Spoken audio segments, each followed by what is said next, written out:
अस्सलाम वालेकुम। आज के इस वीडियो में जो हम डिस्कस करेंगे वो chapter number 3 logarithm class matric. ठीक है, तो लोगरिथम वर इंट्रोड्यूस्ड बाय, सबसे पहले क्या हमारा इंट्रोडक्शन है कि logarithm were introduced by the great Muslim mathematician Abu Muhammad Musa al Khwarizmi. ठीक है, जो लोगरिथम को इंट्रोड्यूस करवाया था वो किसने? मुस्लिम मैथमेटिशियन ने, अबू मोहम्मद मूसा अल ख्वारिज़मी ने। उसके बाद later on in the 17th century John Napier develop the concept of the logarithm further and prepare table. ठीक है, उसके बाद जॉन नेपियर ने क्या किया, उसके कॉन्सेप्ट में मज़ीद डेवलप किया और उसने एक टेबल बनाया जिसने उसका बेस क्या लिया? ई लिया। ठीक है, ई हमारे पास क्या है? ई हमारे पास एक इर्रेशनल नंबर है। ठीक है, जिस तरह हमारे पाई एक इर्रेशनल नंबर है, इसी तरह ई एक कांस्टेंट है और वो क्या हमारे पास इर्रेशनल नंबर है जिसकी वैल्यू क्या है? Approximate value is 2.71828। ठीक है, और इस ई की प्रॉपर्टीज़ को किसने फाउंड किया था? The properties of the number E were found by great mathematician Euler. ठीक है, यूलर जो मैथमेटिशियन था उसने क्या किया था? ई को फाउंड किया था। तो उसने क्या किया? So the first letter of his name is use to denote his number. ठीक है, तो उसने क्या किया? अपने नाम के फर्स्ट लेटर को ही यूज किया। ठीक है, अच्छा, जॉन नेपियर के बाद कौन आया? 1631 में प्रोफेसर हेनरी ब्रिग्स, और उसने क्या किया? मजीद इसी कॉन्सेप्ट को डेवलप किया और उसने फिर टेबल बनाया। लेकिन उसने जो टेबल बनाया वो क्या लिया? बेस 10 लिया। ठीक है, और मजीद क्या किया? उसने फिर टेबल वाला बनाकर बेस 10, और हमारे पास तो इसका मतलब क्या हुआ? हमारे पास दो किस्म के लॉग हो गए। एक उसका बेस क्या है? ई है, और एक का बेस क्या हमारे पास? 10। ठीक है, तो जो बेस 10 है हमारे पास उसे हम क्या कहते हैं? कॉमन लोगरिथम, और जो बेस ई है हमारे पास उसे हम क्या कहते हैं? Natural logarithm. ठीक है, यहाँ पर हमें क्या करना है? जो ज़्यादातर पढ़ना हो किसे पढ़ना है? हमें कॉमन को। नेचुरल का जैसे हमारे पास क्या एक कॉन्सेप्ट, एक आइडिया है, और ये एमसीक्यू में भी पूछता है। ठीक है, तो इस बात को याद कर लें कि जो वो लॉग जिसका बेस क्या होगा? 10 होगा, उसे हम क्या कहेंगे? कॉमन। और वो लॉग जिसका बेस क्या होगा? ई होगा, उसे हम क्या कहेंगे? नेचुरल।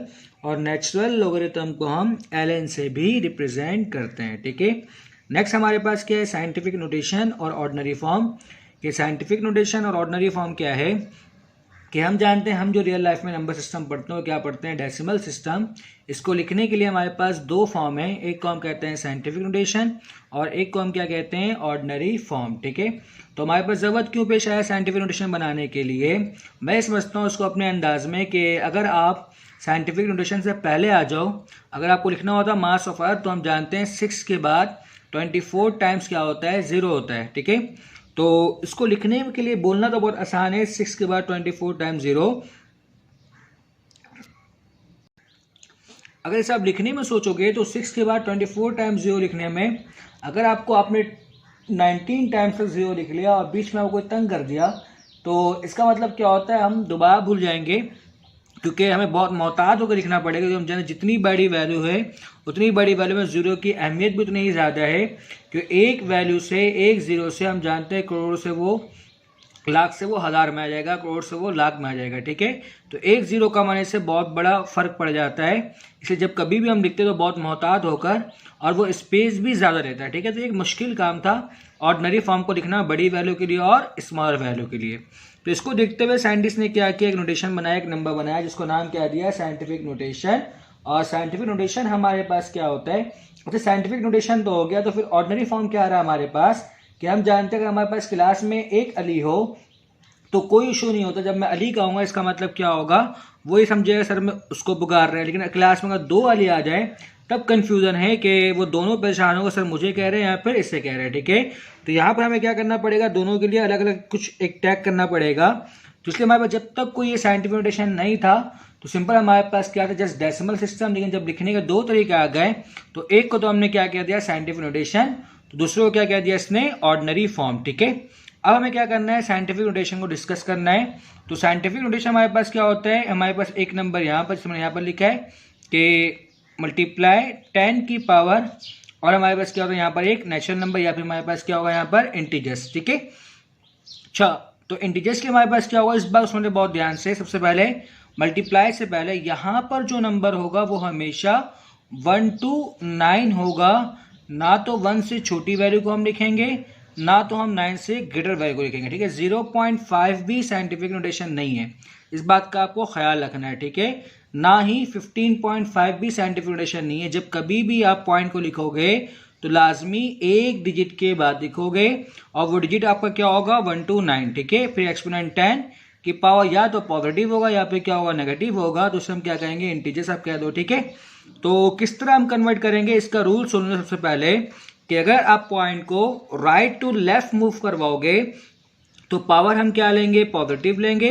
अगर आप लेफ्ट टू राइट मूव करवाओगे तो पावर हम क्या लेंगे नेगेटिव लेंगे, क्योंकि हम जानते हैं साइंटिफिक नोटेशन में, मैं आपको एग्जांपल लिखा हूं दो कि एक में पावर क्या है पॉजिटिव है और एक में पावर क्या है नेगेटिव है। इसका मतलब पावर पॉजिटिव भी होता है और पावर नेगेटिव भी होता है। तो कब हम पावर पॉजिटिव लेंगे और कब हम पावर नेगेटिव लेंगे ये आपको याद रखना है कि अगर आप क्या करोगे पॉइंट को राइट टू लेफ्ट मूव करवाओगे तो हम क्या लेंगे पावर पॉजिटिव लेंगे। अगर आप लेफ्ट टू राइट मूव करवाओगे तो हम पावर क्या लेंगे नेगेटिव लेंगे, ठीक है। इस बात का आपको ख्याल रखना है। तो सबसे पहले हम क्या बढ़ते हैं एक्सरसाइज 3.1 के क्वेश्चन नंबर 2 के 5373.458 ये हमारे पास के एक ऑर्डिनरी फॉर्म है। इसे हमें कन्वर्ट करना है किसमें साइंटिफिक नोटेशन में।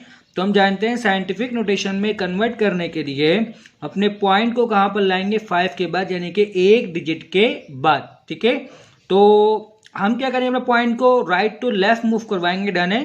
तो उसका मतलब क्या है जो भी हम पावर लेंगे वो क्या लेंगे पॉजिटिव लेंगे और हमारे पास पावर क्या बनेगा 1 2 3। इसका मतलब हमारे पास पावर क्या बनता है 10 की पावर 3।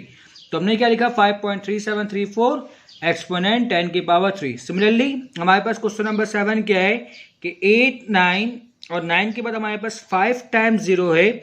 इसे हमें कन्वर्ट करना है साइंटिफिक नोटेशन में। तो हम जानते हैं इस वक्त हमारा जो डेसिमल पॉइंट है वो कहाँ है 0 के बाद है। तो हमें कहां पर लाना है 8 के बाद, ठीक है।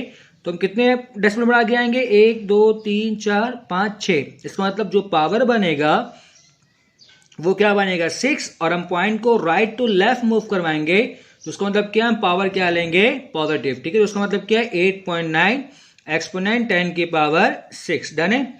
क्वेश्चन नंबर 8 हमारे पास क्या है 0 पॉइंट के बाद हमारे पास 7 टाइम्स 0 है, ठीक है। तो इसका मतलब क्या है आपको जो पॉइंट को लिखना है वो कहां लिखना है 1 के बाद। इस बात को याद रखिएगा, आप 5 के बाद पॉइंट को नहीं लिखोगे, आप 1 के बाद लिखोगे, ठीक है, क्योंकि हम एक डिजिट के बाद लिखते हैं। तो ये क्या बने हमें कितना आगे जाना है 1 2 3 4 5 6 7 8, यानी कि 1 के बाद हमें लिखना है तो हमें 8 डिजिट आगे बढ़ना है। तो इसका मतलब कि 1.5 एक्सपोनेंट 10 की पावर 8। यहाँ पर हमने माइनस क्यों लगाया, इसलिए लगाया कि हम जानते हैं जो हम डेसिमल पॉइंट को मूव करवा रहे हैं वो लेफ्ट टू राइट मूव करवा रहे हैं। जो हम लेफ्ट टू राइट मूव करवाएंगे तो पावर हम क्या लेंगे नेगेटिव लेंगे, ठीक है। नेक्स्ट हमारे पास क्या है क्वेश्चन नंबर 9 के साइंटिफिक से ऑर्डिनरी में हम किस तरह आएंगे कि पावर क्या हमारे पास 2.576 एक्सपोनेंट 10 की पावर 7 है। चूंकि पावर पॉजिटिव है और हम जानते हैं राइट टू लेफ्ट आने पर पावर हम क्या लेते हैं पॉजिटिव लेते हैं। तो उसका मतलब क्या होगा जब इसे ऑर्डिनरी फॉर्म में कन्वर्ट करोगे तो उसका मतलब क्या है कि आप पॉइंट को कहां मूव करवाओगे राइट की जानिब, ठीक है। तो 2.576 एक्सपोनेंट 10 की पावर 7, यानी कि हमें पॉइंट को 7 डिजिट आगे मूव करवाना है।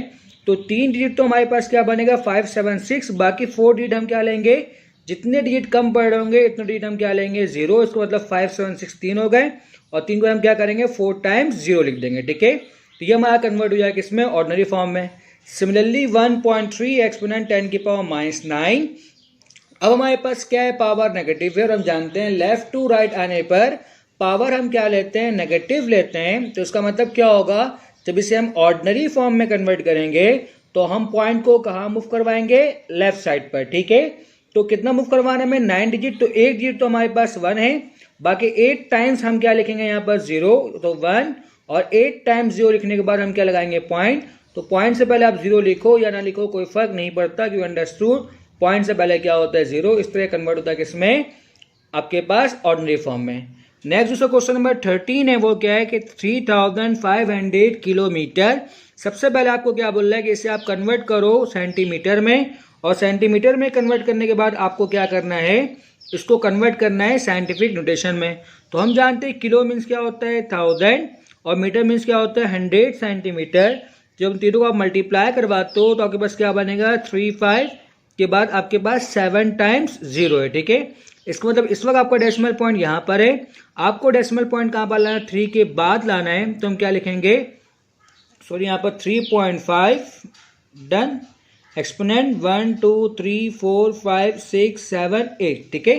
तो 3.5 एक्सपोनेंट 8 सेंटीमीटर। हमने पावर को पॉजिटिव क्यों लिया? क्योंकि हम राइट टू लेफ्ट मूव कर रहे हैं। उम्मीद करता हूं कि आज का लेक्चर आपको समझ में आया होगा। वीडियो देखने के लिए शुक्रिया। अगर आपने चैनल को सब्सक्राइब नहीं किया है तो चैनल को सब्सक्राइब कर लें ताकि इस तरह की मजीद वीडियो आप तक बआसानी पहुंच सके। अल्लाह हाफिज।